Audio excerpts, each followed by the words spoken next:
सबको जय मसीह की। Praise the Lord. शालोम। आज बहुत दिनों के बाद मैं वापस आई हूँ क्योंकि बहुत बिजी थी। हमने अपना घर शिफ्ट किया है और उससे एक हफ्ते पहले से पैकिंग शुरू करनी थी। उसके बाद लगाना था 10-15 दिन 20 दिन, मतलब इसी में चले गए और मैं अपनी पोस्ट नहीं डाल पाई और देर से पोस्ट डालने के लिए माफ़ी चाहती हूँ। बहुत चाह रही थी बीच में करने के लिए, लेकिन बहुत थक भी जाते थे और काम बहुत ज़्यादा फैला था, तो इस तरफ मैं बाइबल की तरफ, अपने वचन की तरफ ध्यान ही नहीं लगा पा रही थी। आज फिर से हम आए हैं और मैंने पिछली पोस्ट में करूबों के विषय में खुलासा किया था, किंतु उस खुलासे के बाद मुझे और स्पष्ट रूप से प्रकाशन मिला, इसलिए मैं और स्पष्ट रूप से उसका भेद खोलना चाहती हूँ। क्योंकि यही आज्ञा है कि जो तोड़े यानी गिफ्ट हमें मिले, हम उनको अपने अंदर छिपा कर ना रखें बल्कि उसका खुलासा करें। किंतु इससे पहले आप करूबों पर बनी मेरा पहला वीडियो ज़रूर देख लें, जिसका लिंक मैं डिस्क्रिप्शन बॉक्स में पेस्ट कर दूंगी। तो चलते हैं वापस उत्पत्ति में और पहले प्रार्थना कर लेते हैं कि पवित्र आत्मा परमेश्वर हमें ज्ञान, बुद्धि और समझ से भरे, हमें इतना प्रकाशन दे खुदावंद कि हम सबको वचन से बता सकें कि वचन में एक्चुअली में क्या लिखा है और हम इधर उधर की बातें ना करके भरमाए ना जाएं, किसी की बातों में ना आए और स्पष्ट हम वचन के द्वारा ही इन वचनों को समझे। क्योंकि पवित्र आत्मा बताने वाला है, हम तो सिर्फ बोलने वाले हैं, और पवित्र आत्मा सुनने वालों को भी ज्ञान, बुद्धि और समझ से भर दे ताकि वो भी समझने पाएँ। और इस पोस्ट को हम, इस खुलासे को हम प्रभु यीशु मसीह के नाम से और शुरू करते हैं। तो आओ हम चलते हैं तो चलते हैं वापस उत्पत्ति में। उत्पत्ति 2:8-9 में मैं फिर से शुरू करूंगी ताकि नहीं, इससे कन्फ्यूजन क्रिएट नहीं होता है। तो हम उत्पत्ति को ही पढ़ रहे थे तब से। और यह परमेश्वर ने, उत्पत्ति 2:8-9, पूर्व की ओर, यहाँ पे लिखा पूर्व की ओर अदन में वाटिका लगाई और वहाँ आदम को, जिसे उसने रचा था, रख दिया। पूर्व की ओर लगाई। अच्छा देखिए, ये पूर्व क्या कहा जाता है? जो यरूशलेम है ना, यरूशलेम को सेंटर में बताया गया, पृथ्वी के बिल्कुल बीच में, और यरूशलेम के चारों तरफ से हम दिशाओं को देखते हैं, पूरब, पश्चिम, उत्तर, दक्षिण। तो पूर्व में क्या आता है उसके? ये ईरान, इराक वगैरह इस तरह से ये जगह आ जाती हैं।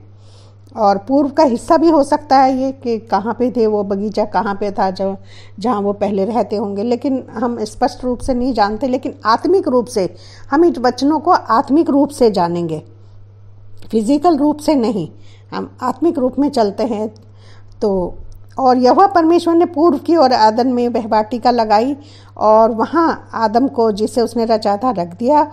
और यहोवा परमेश्वर ने भूमि से सब भांति के वृक्ष और देखने में मनोहर और उनके फल खाने में अच्छे उगाए, और वाटिका के बीच में जीवन के वृक्ष को और भले बुरे के ज्ञान को लगाया। यानी कि परमेश्वर ने जो मनोहर वृक्ष लगाए थे, उनके फल खाने के लिए कहा, ये परमेश्वर की आज्ञाएं हैं, जिसको परमेश्वर ने कहा है कि इसको खाना, लेकिन बुरे के ज्ञान को ना खाना, उस वृक्ष के ज्ञान को नहीं खाना जो मैंने नहीं लगाया। ये उपज जो है, ये तुम्हारे दिमाग की उपज होती है, जो भूसा उगता है ना तुम्हारे दिमाग में, ये बुरे वचन, उसको मत खाना, लेकिन उन्हीं फलों को खाना, उन्हीं आज्ञाओं को मानना जो मैं तुम्हें देता हूँ। तो भले और बुरे का ज्ञान हमें परमेश्वर हमें सिखाता है कि जीवन का वृक्ष पे का जो फल है तुम तभी खाने पाओगे अगर तुम मेरी आज्ञाओं को मानोगे। तो 3:22-24 में लिखा है कि फिर यहोवा परमेश्वर ने कहा, भले बुरे का ज्ञान पाकर मनुष्य हम में से एक के समान हो गया है। यहाँ पे जो सही शब्द है वो है मनुष्य हम में से एक हो गया, नहीं, मैंने पिछली बार भी बताया था, हमारे समान एक हो गया है। कदाचित यह हाथ बढ़ाकर जीवन के वृक्ष का फल तोड़कर खा ले और सदा जीवित रहे।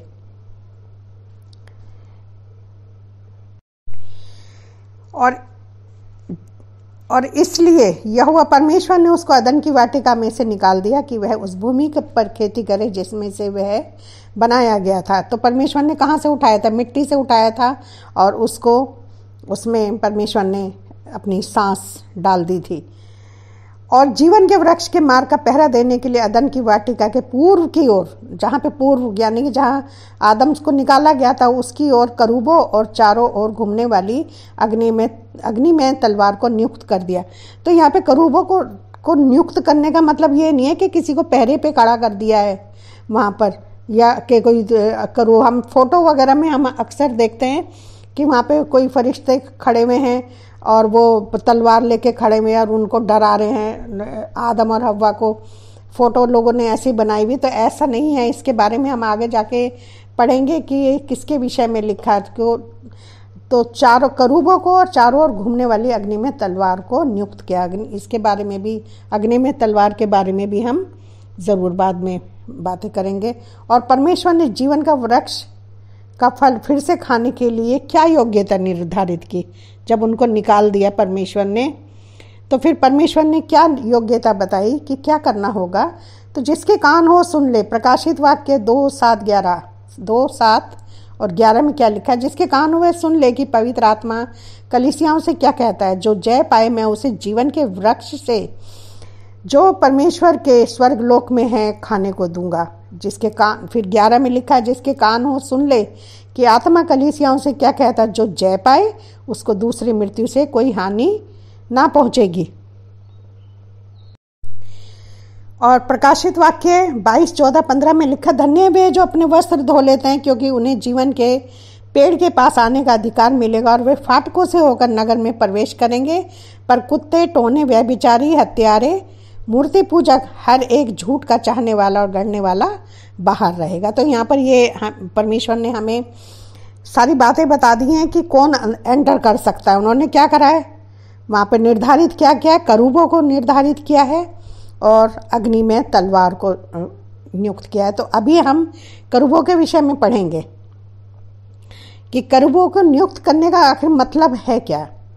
तो पिछले एपिसोड में मैंने बताया था कि यहेजकल 1 और 10 अध्याय में जो करूब हैं जिन्हें जीवधारी कहकर संबोधित किया गया, वहाँ सही अनुवाद के अनुसार जीवित प्राणी शब्द है। और जीवित प्राणी किसको कहते हैं? यह उत्पत्ति 2:7 में हम देखते हैं कि परमेश्वर ने आदम को भूमि की मिट्टी से उठाया या रचा, उसमें उसने अपनी सांस यानी अपनी आत्मा फूंक दी और वह जीवित प्राणी बन गया। तो ये किसको हुआ?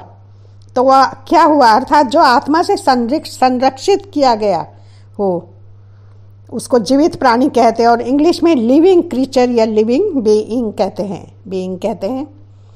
तो सबसे पहले तो हम निर्गमन 25 में जाते हैं, जहाँ पर कि करूबों को के बारे में बताया गया। इसके बाद तो परमेश्वर मूसा से कहता है, 25:18 से 22 तक पढ़ेंगे हम।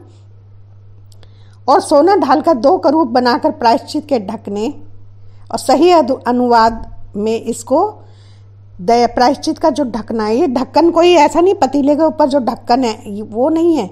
ढकना यानी कि कवर करना, ऊपर से प्रायश्चित करके जो कवर कर दिया जाए जिसको। और वहाँ पे क्या है? दया आसन, उसको दया आसन कहा, जहाँ पे परमेश्वर की से मूसा से बात किया करता था। तो यहाँ पर लिखा हुआ है कि और सोना ढालकर 2 करूब बनवाकर प्रायश्चित के ढकने, सही अनुवाद में इसको मर्सी सीट यानी दया का आसन लिखा गया। और ढकना किसी ढक्कन की बात नहीं हो रही, बल्कि ढकना दया के आसन को पंखों से कवर करना, ढक देना है। पंखों से कवर कर दिया गया जिसको, उसको ढकना मतलब कहा गया है। कि दोनों सिरों पर लगवाना, एक करूब को एक सिरे पर, दूसरा करूब दूसरे सिरे पर लगवाना। और करूबों को प्रायश्चित के ढकने को एक ही टुकड़े से बनाकर उसके दोनों सिरे पर लगाना, एक ही टुकड़े से, अलग अलग नहीं, एक ही करूब। अब यहाँ पर जो करूब है 2 वो एक ही टुकड़े में बने हुए हैं। ऐसा नहीं है कि एक को उधर बना दिया और एक को उधर बना दिया। आगे आप इसको बहुत तसल्ली से समझते जाइए कि इसका क्या मतलब है। एक ही टुकड़े में, सोने का जो गोल्ड का जो भी टुकड़ा था जिससे वो बना रहे थे, एक ही टुकड़े से, अलग अलग टुकड़ों में नहीं करना उसको। मिनोरा पता है ना, मिनोरा जो कैंडल्स जो दीवट जो बनाए थे, 7 दीवट जो बनाए थे, वो भी एक ही टुकड़े में बनाया गया है, जो कि पवित्र आत्मा को दर्शाता है। टुकड़े में बनाकर उनके दोनों सिरों पर लगवाना और उन करूबों के पंख ऊपर की ओर फैले हुए बने और बने कि प्रायश्चित का ढकना उससे ढक जाए। मर्सी सीट जो है वो उससे उनके पंखों से ढक जाए लगवाना और उन करूबों के पंख ऊपर से फैले बने कि मर्सी और प्रायश्चित के ढकने को संदूक के ऊपर जो वाचा का बॉक्स था उसके ऊपर लगवाना और जो साक्षी पत्र मैं तुझे दूंगा उसे संदूक के भीतर रखना और मैं उसके ऊपर रहकर तुझसे मिला करूंगा और इजराइलियों के लिए जितनी आज्ञा तुझे देनी होगी उन सबों के विषय में प्रायश्चित के ढकने के ऊपर यानी कि मर्सी सीट के ऊपर से उन करूबों के बीच में से जो साक्षी पत्र के संदूक पर होंगे तुझसे वार्तालाप किया करूंगा। उन करूबों के बीच में से उन जो दया आसन जो है उनके बीच में से बात करूंगा। इस प्रकार अभी प्रकाशित वाक्य 4 में हम देखते हैं यहाँ सिंहासन के चारों ओर 4 प्राणी हैं जिन्हें लिविंग क्रीचर कहा गया है, जीवित प्राणी विराजमान हैं। अब यहाँ पर हम पढ़ रहे हैं प्रकाशित वाक्य 4, 5 और 7, 8 पढ़ेंगे। उस सिंहासन में से बिजलियां गर्जन और सिंहासन के सामने आग के 7 दीपक जल रहे थे। वे परमेश्वर की 7 आत्माएं हैं। ये ध्यान रखिएगा, परमेश्वर की 7 आत्माएं हैं, लेकिन एक ही जोड़ में वो दीवट जल रहे हैं। जकरिया 4:2 में भी इसके बारे में लिखा है। और पहला प्राणी सिंह के समान और दूसरा प्राणी बछड़े के समान और उसके जो सिंहासन है उसके चारों ओर 4 प्राणी हैं। दूसरा प्राणी बछड़े के समान, तीसरा प्राणी का मुंह मनुष्य के समान और चौथा प्राणी उड़ते हुए उकाब के समान। यह हेजकल 1:10 में और 1:10-14 में भी हम ये सब देखते हैं। और चारों प्राणियों के 6-6 पंख हैं और चारों ओर आंखें ही आंखें हैं। 6-6 पंख हैं और चारों ओर आंखें ही आंखें हैं और वह दिन रात बिना विश्राम लिए कहते रहते हैं। अच्छा, यही चीज़ उसमें भी लिखी, यशाया 2:3 में भी लिखी हुई है कि वहाँ पर जो करूब हैं उनको भी करूब नहीं, उनको यशाया में इसको सराप बोला गया, हिंदी में सराप बोला गया है, सैरोफिम बोला गया है। तो वो क्या बोलते रहते हैं, क्या कहते रहते हैं? पवित्र पवित्र पवित्र परमेश्वर सर्वशक्तिमान जो था जो है जो आने वाला है। प्रकाशित वाक्य 4, 5 और 7, 8। ये आंखें क्या हैं जो पंखों के ऊपर, पंखों के विषय में हम बाद में पढ़ेंगे। पहले आंखें क्या हैं? आंखें किसको बोला गया? अभी हमने देखा कि परमेश्वर के सिंहासन के सामने 7 दीवट जल रहे हैं। ये परमेश्वर की 7 आत्माएं। ये मिनोरा जो है उसके विषय में बोला गया है। और यही दीवट प्रकाशित वाक्य हम 1 में भी देखते हैं। प्रकाशित वाक्य 1 में देखते हैं हम 1:12-13 में लिखा है कि दीवटों के बीच में एक मनुष्य के पुत्र समान मैंने किसी को देखा। इसके विषय में मैं पढ़ नहीं रही हूँ, लेकिन दीवटों के बीच में ये वही दीवट हैं जिसके बारे में यहाँ पर बताया जा रहा है। प्रकाशित वाक्य 5-6। क्योंकि आगे हम पढ़ते हैं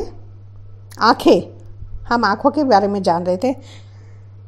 अच्छा, मैं उस पर चली गई थी तो थोड़ा सा मैं चैप्टर 1 में चली गई थी। अभी हम चैप्टर 1 को नहीं पढ़ रहे हैं, अभी हम यही समझ रहे हैं कि ये क्या है, किसके विषय में लिखा है, कि जो पंख हैं, पंखों में जो आँखें हैं वो क्या दर्शाती हैं। तो हमने पढ़ा कि वो जो 7 आत्माएं हैं, परमेश्वर की जो 7 दीवट है वो परमेश्वर की सामने, सिंहासन के सामने 7 आत्माएं हैं और उन पर आँखें ही आँखें। तब मैंने सिंहासन और चारों प्राणियों, प्रकाशित वाक्य 5-6, तब मैंने सिंहासन और चारों प्राणियों और उन प्राचीनों के बीच में मानो वध किया हुआ एक मेमना खड़ा देखा। उसके 7 सींग और 7 आँखें थी। ये परमेश्वर की 7 आत्माएं हैं। तो समझ लिया आपने, आँखें किसको दर्शाता है? परमेश्वर की 7 आत्माओं को। तो पंखों के में क्या दिखाई दे रही हैं? आँखें ही आँखें दिखाई दे रही हैं। तो ये क्या है? ये आत्माएं हैं। पर आँख को हमेशा देखना, आँख जहाँ पर भी आप लिखे जाओगे, परमेश्वर अपनी आँख से, अपनी इन 7 आँखों से, जकरिया 4:10 में भी लिखा है कि वो सारी पृथ्वी पर देखता रहता है। और प्रकाशित वाक्य में हमें क्लियरली बता दिया है कि ये जो 7 सींग और 7 आँखें हैं, ये परमेश्वर की 7 आत्माएं। ये जो सींग है, ये 7 कलीसियाएं हैं परमेश्वर की, जहाँ तक मैं समझती हूँ। और उन पर जो स्थापित की गई हैं, उसको जो कवर कर दिया गया है, वो 7 आत्माएं हैं। आत्माओं से कवर कर दिया गया है उसको। अब नीति वचन में भी लिखा है, जकरिया 4:10 में भी इसके, क्योंकि किसने छोटी सी बातों का दिन तुच्छ जाना है, यहोवा अपनी इन 7 आंखों से सारी पृथ्वी पर दृष्टि करके साहुल को जरूब्बाबेल के हाथ में देखेगा और आनंदित होगा। साहुल क्या है? न्याय, तराजू, न्याय का जो तराजू होता है, वो जरूब्बाबेल यीशु मसीह को दर्शाता है। उस समय जकरिया में ये 2nd टेम्पल जो बन रहा था, वहाँ पर वो याजक के रूप में काम कर रहा था जरूब्बाबेल। तो हमारा जो महायाजक है वो यीशु मसीह है। तो यीशु मसीह के हाथ में क्या है? वो न्याय का तराजू है। पर मैं यीशु मसीह को न्याय करने के लिए दिया। और 15 में भी, नीति वचन 15:3 में भी लिखा है कि परमेश्वर की आंखें अधोलोक और सब चारों में पढ़ नहीं रही है, आप देख लीजिएगा नीति वचन 15:3 में, कि वो उसकी आंखें हर ओर लगी रहती है। और भजन संहिता 139 में भी लिखा है कि मैं तेरी आत्मा से भागकर कहाँ जाऊँ, मैं जहाँ भी जाता हूँ, मैं अधोलोक में जाऊँ तो वहाँ पर भी है, मैं स्वर्ग पे आकाश में चढ़ूँ तो वहाँ पर भी है, और चाहे मैं अंधकार में जाऊँ तो वहाँ पर भी, हर जगह पवित्र आत्मा हमें मिलता है। क्यों? क्योंकि वो हमारे साथ रहता है, इसलिए जहाँ पर भी मैं जाऊँगा वो मेरे साथ ही होगा, मैं अकेला नहीं हूँ। क्योंकि आगे चारों प्राणी, पृथ्वी के चारों ओर की चारों जातियों के पवित्र लोग जो सिंह के समान गरजते, मनुष्य के समान बोलते और बैल के समान सीधे चलते।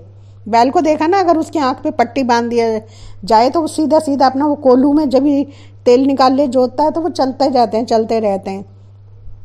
ऐसे ही पवित्र आत्मा के चलाए हुए लोग हैं जो उसके इशारों पे चलते रहते हैं। तो जो सिंह गरजते समय, सिंह जो है उसका जो मुंह है सिंह के समान गरजने वाली, ये सिर्फ उपमाएं के तौर में बताया है। ऐसा नहीं है कि कोई मनुष्य है उनका मुंह सिंह की तरह या पंखों की तरह। हमें बताया गया है कि ये जो पवित्र लोग हैं ये किसके समान होते हैं? जो गरजते हैं, है ना। सिंहासन में से क्या काई की आवाज़ आ रही है? गर्जन आ रही है। गर्जन काई की थी? वो परमेश्वर के बोलने की, वचन की गर्जन। मनुष्य के समान जो बोलते हैं, बैल के समान सीधे चलते हैं, पवित्र आत्मा के चलाए चलते। यही कल में भी देखिए कि वो जिधर चलना चाहते थे, आत्मा जिधर उन्हें ले जाना चाहता है उधर ही चलते हैं। यानी आत्मा जिधर ले जाती है उधर ही जाते हैं। और उकाबों के समान आत्मा के पंखों पर सवार होकर ऊंची उड़ान भरने वाले, आत्मा के पंखों पर सवार होकर। तो यही कल 1 अध्याय में इसका रूप मनुष्य का सा बताया गया, सीधा लिखा है वहाँ पे मनुष्य का सा। आप लोग प्लीज़ एक तो बात ध्यान रखिए कि मैंने देखा है कि जो भी लोग ये सब सिखाते हैं, पढ़ाते हैं, वो कहाँ पे हर जगह में शैतान को घुसा देते हैं, या एंजल्स को बता देंगे कि यहाँ पर ये फरिश्तों को बोला जा रहा है। परमेश्वर मनुष्य की बातें कर रहा है बाइबल में, हमें वो मनुष्य के जीवन और मरण की बातें कर रहा है बाइबल में, हमें वो मनुष्य के जीवन और मरण की बातें बता रहा है। वो शैतान का व्याख्यान नहीं करता। शैतान के व्याख्यान करना है तो अय्यूब की किताब पढ़िए, उसमें लिखा हुआ है 41 चैप्टर में शायद, मेरे ख्याल से, कि वो शैतान को उसकी तरह, लिव्यातान की तरह बताया है। वो कितना भयानक उसका रूप है, उसके हाथ में नहीं पड़ना चाहिए, वो क्रोध के रूप में जैसे उसको बताया है। तो परमेश्वर हमें मनुष्य के बारे में बता रहा है यहाँ पे। आप शैतान से और एंजल से एक बार के लिए, थोड़ी देर के लिए बाहर आ जाइए और देखिए वहाँ पे क्या बोला जा रहा है, तभी आप समझ पाएंगे। नहीं तो आप हमेशा कंफ्यूजन में ही रहेंगे कि इसको क्या बोला जा रहा है, उसको क्या बोला जा रहा है, क्योंकि आपने रट्टे मारे में बाइबल के, और सुनाने वालों ने भी रट्टे मार के सुनाया। लेकिन आप वचन से देखिए, वचन में क्या लिखा है। तो यह कल 1 अध्याय में इसका रूप मनुष्य का सा बताया गया है। और निर्गमन में 6 पंख हैं, यह कल 1 में कहीं 4 हैं और कहीं 2, यानी परमेश्वर के आत्मिक वरदानों के रूप में है। ये जो पंख हैं ये क्या है, अभी मैं बता रही हूँ आपको, ध्यान से सुनते रहिए। पंख क्या है? लिखा हुआ है करूब पर सवार होकर उड़ा और पवन के पंखों पर चढ़कर दिखाई दिया। अब यहाँ पे जो पंख है ना, पवन जो हवा यानी कि जो लिखा है विंड, ये रूह आत्मा को बताता है। ये आत्मा के पंखों पर चढ़कर दिखाई दिया। तो यहाँ पर क्या है, वह करूब पर सवार होकर उड़ा। करूब कौन है? करूब अवश्य मनुष्य को ही बताया गया है। मनुष्य ही जो जीवित प्राणी है, जो जीव उसमें लिखा लिविंग क्रीचर है, यही करूब हैं। किस पे सवार होता है? परमेश्वर, उसी पे सवार होता है, पंखों पर। परमेश्वर ने क्या कहा है कि तुम उकाबों की तरह उड़ोगे। वह करूब पर सवार होकर उड़ा और पवन के यानी कि आत्मा के पंखों पर चढ़कर दिखाई दिया। जो पवन है यहाँ पर स्पिरिट या फिर रूह, इसमें हिब्रू जब आप जाएंगे एनालिसिस करेंगे तो उसमें आपको पता लग जाएगा रूह लिखा हुआ है। तो रूह आत्मा के पंखों पर चढ़कर दिखाई दिया। तो ये पंख क्या है, क्या दिखाई बता रहे हैं? आत्मा। और पंखों पर क्या है? वो आत्मा के पंख जो हवा में उड़ने को, क्योंकि आत्मा क्या है, आत्मा किधर विचरता है हम नहीं जानते। वो इधर से उधर जाता है, कौन किसी कहाँ जा रहा है, कहाँ से निकल रहा है। यीशु मसीह भी एक जगह बताते हैं कि वचन में आत्मा को पवन, हवा, वायु या सांस के रूप में दर्शाया गया है। सो करूब जो है वे आत्मा का अभिषेक पाए हुए पवित्र लोग हैं, जिन्हें आत्मा के पंखों द्वारा ढक दिया गया है। आत्मा के पंखों द्वारा ढक दिया गया है या संरक्षित कर दिया गया या कवर कर दिया गया। जो परमेश्वर के पंखों तले शरण लेता है, जिसने आत्मा को पहन लिया हो। तो यहाँ पे क्या लिखा? भजन संहिता 91:4 में, वह तुझे अपने पंखों की आड़ में ले लेगा और तू उसके परों के नीचे शरण पाएगा। उसकी सच्चाई तेरे लिए ढाल और झीलम ठहरेगी। तो ये जो पंख दिखा रहे हैं, हम देख रहे हैं 6 पंख हैं। ये 6 आत्माएं परमेश्वर की। और 7वां कौन है? बोलने वाला है, जो उनके बीच में से बोल रहा है, पंखों के बीच में से। तो ये जो पंखों से कवर कर दिया गया। जब हम पश्चाताप करते हैं, पश्चाताप का ढकना क्या है? जब हम पश्चाताप करते हैं तो क्या करता है परमेश्वर? हमें आत्मा से सेव कर देता, कवर कर देता है उसे, ताकि ये एक जगह क्या बोलते हैं कि जो तुम्हें छूता है वो मेरी आँख की पुतली को छूता है, मेरी आँख को छूता है, यानी कि आत्मा को छूता। क्यों? क्योंकि हमें कवर कर दिया गया है पवित्र आत्मा के द्वारा। तो इसलिए लिखा, हम शरण लेते हैं उसके पंखों के नीचे। अब ऐसा नहीं है कि हम 2 पैर वो सब, उसने हमारे सबको, हमारे पैरों को, हमारे हाथों को, हमारे मुंह को उसने हमें कवर कर दिया है पवित्र आत्मा से। यही है पंख। जो पंखों का अर्थ जो है, और जो उसमें जो नीचे आंखें ही आंखें, ये पवित्र आत्मा है। हमने पीछे भी पढ़ा था। तो 28 यह कल 28-14 में चलते हैं कि तू 28-14 में देखिए, यहाँ पे पढ़िएगा, लिखा हुआ है, तू सुरक्षा करने वाला अभिषिक्त का रूप था। मैंने तुझे ऐसा ठहराया कि तू परमेश्वर के पवित्र पर्वत पर रहता था। तू आग सरीखे चमकने वाले मणियों के बीच चलता था। तो कहीं हिंदी अनुवाद में लिखा तू छाने वाला अभिषिक्त करूब था, किंतु यह सही अनुवाद है तू अभिषेक से कवर किया हुआ यानी ढका हुआ अभिषेक करूब था। अभिषेक आत्मा का अभिषेक किया हुआ तू पवित्र मनुष्य था, यानी कि, और परमेश्वर, बल्कि मनुष्य भी नहीं, उसे करूब ही बोल दिया गया है। और परमेश्वर के पवित्र पर्वत पर रहता था का अर्थ है कि धार्मिकता, पर्वत पर रहने का मतलब है कि धार्मिकता की ऊंचाइयों पर परमेश्वर के साथ बसेरा करता था। क्योंकि अब ऐसा नहीं है परमेश्वर किसी पर्वत पर नहीं रहता है कि पहाड़ पे रहता है। जैसे हमने देखा ना, हिंदुओं में पहाड़ों पे जाके ढूंढते, ये सिर्फ एक उपमा दी गई है पहाड़ की, क्योंकि पहाड़ बहुत सबसे ऊंचे होते हैं पृथ्वी पर। तो लिखा हुआ है परमेश्वर कहाँ पे विराजता है? सबसे ऊंचे पर्वत पर, यानी कि उसकी धार्मिकता सबसे ऊंची है, उसकी पवित्रता सबसे हाई है। तो वो कहाँ रहता था? धार्मिकता की ऊंचाइयों पे परमेश्वर के साथ बसेरा करता था, क्योंकि आत्मा स्वयं परमेश्वर है। और आग वो उसने क्या करा था?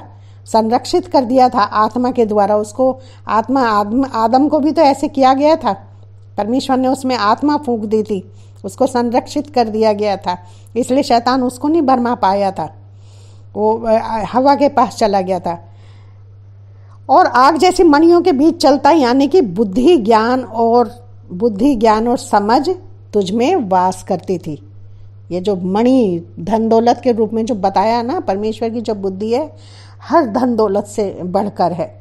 कोई भी हीरे जवाहरात उसके सामने मायने नहीं रखती। जिसके पास बुद्धि होती है परमेश्वर की, वो सबसे ज़्यादा धनी इंसान होता है। स्वयं परमेश्वर है बुद्धि।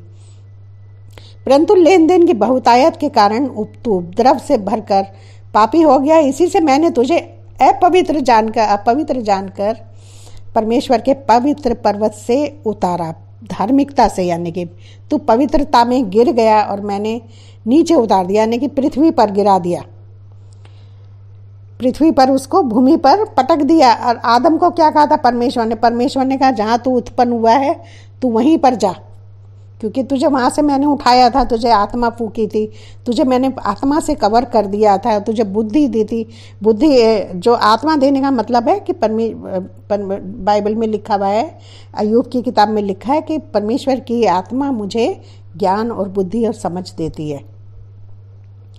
तो यहाँ पे लिखा हुआ है कि और आत्मा के अभिषेक से कवर किए हुए, यानी ढके हुए करूब।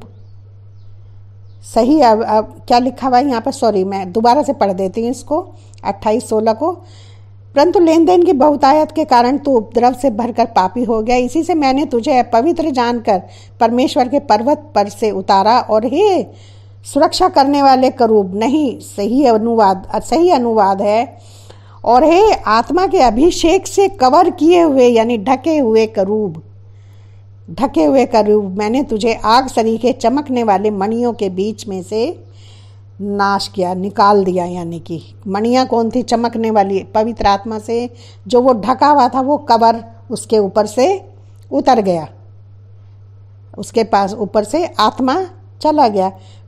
तो क्यों पंखिया पर स्नेह अर्थात प्रेम को प्रकट करते हैं। देखो अय्यूब 39:13-17, अय्यूब 39:13-17 में क्या लिखा है? फिर मैंने ये पूरा नहीं लिखा, सॉरी 13-17 पढ़ लीजिएगा, मैंने 13 लिखा है खाली।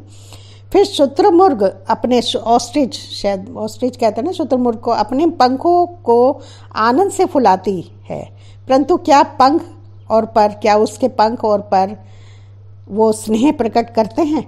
ये क्या होता है? बच्चा होता है ना, जैसे माँ होती है अपने बच्चों को अपने आंचल में ऐसे समेट लेती है ना। और यहाँ पर एक ऑस्ट्रिच को बताया गया है कि वो उसको पंखों में ले लेती है। तो क्या वो मगर स्नेह करते हैं? नहीं करते। क्यों?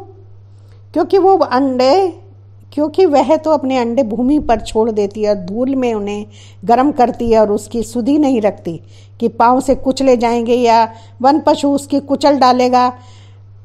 वह अपने बच्चों को ऐसी कठोरता करती है कि मानो उसके नहीं, यद्यपि उसका कष्ट अकारत होता है तो भी वह निश्चिंत रहती है, उनकी परवाह नहीं करती। यानी कि क्योंकि परमेश्वर ने उसको बुद्धि रहित बनाया है, उसके पास बुद्धि नहीं है, इसलिए वो ऐसे करती और समझने की शक्ति नहीं दी।